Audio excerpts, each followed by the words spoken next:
meșterie, Ceva inedit aici, în cheile Șugăului, natura ajută gospodinele, ca să zic așa. Da, da.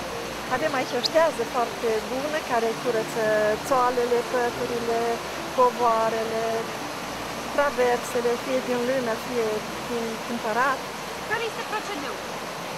Noi le scuturăm bine acasă, nu le aducem cu praf și care sau pete sau trebuie neapărat înmuiate, le înmuiem cu dero acasă, bine, și apoi le ducem la clătit aici, le lăsăm un sfert de oră, 20 de minute, le scoatem, le punem la scurs și le ducem acasă, ca să nu le ducem cu apă plină acasă, să o dăm mașina sau în ce le ducem căruța.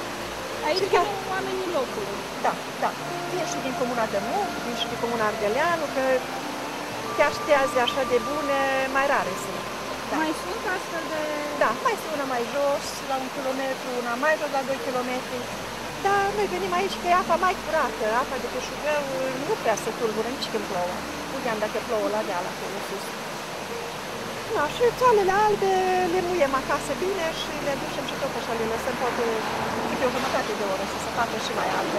Așa dorim noi, gospodinele. De când există acest loc aici? Chiar aici e cam de vreo 15 ani, dar în alte părți unde sunt morți, fiecare moară. Tradițional nu și ștează de spălat țoalele, da. Văd că se păstrează obiceiul. Da, se păstrează, da. Da, și e foarte bun. E un obicei și îndemânat, că spre ușor, nu te necăjești să cureți cu furtunul, cu... Iese mai curate, mai mirosul, mai plăcut. Sunt foarte mulțumită. Numele dumneavoastră și de unde sunteți? Eu sunt Panțurana, soția lui Ionela lui Pleșca. Sunt așa, de din comuna de Castie, sunt pe strada Bărbeni.